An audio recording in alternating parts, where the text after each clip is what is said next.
Mais d'abord, une petite soupe avec Christelle Ballesteros, si vous le voulez bien. Alors, c'est pas vraiment de saison, quoique on vient de voir la météo, mais il y a les soupes d'été.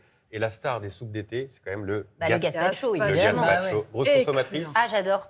J'adore ça. C'est bon pour la Là, santé. la météo est pas top pour le gazpacho, mais bon. Si, ça va venir. Ça va exceptionnel. venir. C'est exceptionnel. Vous savez que maintenant, on en trouve partout, dans tous les rayons des supermarchés, avec des ventes qui s'envolent depuis une vingtaine d'années. On les retrouve même, les gazpachos, sur les tables des plus grands chefs étoilés. Vraiment, c'est la soupe d'été très tendance. Alors, il y a autant de recettes de gazpacho que de chefs, je pense. Est-ce qu'il y en a une qui est particulièrement bonne pour notre Gazpacho santé? Nutella, Alors, non? en fait, il faut venir. Ça n'existe pas? Décidément, il va falloir que je fasse des efforts. Allez. Non, en fait, on va revenir sur la recette classique. La recette classique du gazpacho, c'est quoi? Les tomates, les oignons, l'ail, l'huile d'olive. Et éventuellement, on rajoute des concombres et des poivrons. Mais voilà, ça, c'est le socle dur. Et vous savez pourquoi ce mélange est exceptionnel pour votre santé? Plein de vitamines. Parce que chacun individuellement de ces aliments est vraiment remarquable. Et en plus, ils interagissent, c'est-à-dire qu'ils font un travail d'équipe au service de votre santé, c'est-à-dire qu'ils agissent ensemble. On commence par la tomate. Elle est exceptionnelle, hein. Elle est peu calorique, vitamine C, magnésium, potassium, des fibres et ce fameux lycopène, on en a déjà parlé. Le lycopène, c'est ce pigment qui est responsable de la couleur rouge. C'est certainement l'ingrédient le plus intéressant dans la tomate. Or, il y en a beaucoup dans le gazpacho parce que ces tomates réservées au gazpacho sont très mûres. Elles sont impropres en fait à la consommation en vrac. Donc très mûres, très riches en gazpacho, en lycopène.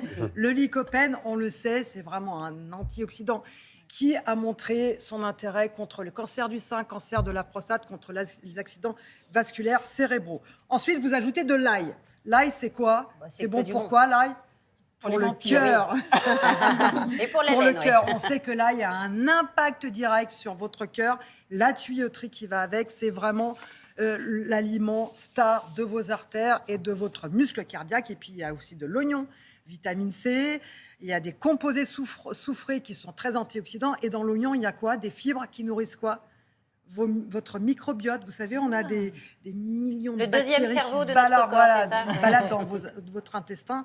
Eh bien, l'oignon apporte de l'engrais à ces bonnes bactéries. Christelle, c'est bien tout ça, mais vous ne nous parlez pas du tout de l'huile d'olive. Alors, Il y en a de l'huile d'olive aussi. Il y a de l'huile d'olive, Ça, donc c'est c'est pas un peu plus calorique terrible. parce qu'on rappelle que l'huile, c'est 100% de lipides, donc Eh c'est oui. calorique. Mais cette huile, elle est exceptionnelle parce qu'elle contient des polyphénols qui sont très intéressants pour se protéger des maladies cardiovasculaires, des maladies neurodégénératives. Donc, très bonne huile. Et tout l'ensemble, tous ces micronutriments, ils agissent ensemble. Et c'est pour cette raison que le gazpacho est une soupe exceptionnelle. Alors justement, une soupe, c'est mixé. Est-ce que quand on mixe tous ces légumes, on perd les vitamines? Non, très peu. On perd un peu de vitamine C, effectivement, mais on gagne d'autres. On arrive à libérer, par exemple, le lycopène. Lorsque la soupe elle est mixée, eh bien, ce lycopène, il est encapsulé dans des petites enveloppes végétales. Le fait de mixer votre tomate, eh bien, l'enveloppe se dégrade et votre lycopène est libéré. Donc, quand vous allez manger votre lycopène, eh bien, il va être mieux assimilé au niveau intestinal. Et la cerise sur le gâteau, si j'ose dire, c'est cette huile d'olive. Parce que l'huile d'olive, avec la tomate, avec le lycopène, l'huile d'olive améliore, elle aussi, l'assimilation du lycopène. C'est pour ça que je vous disais que tous ces aliments pris ensemble sont vraiment excellents.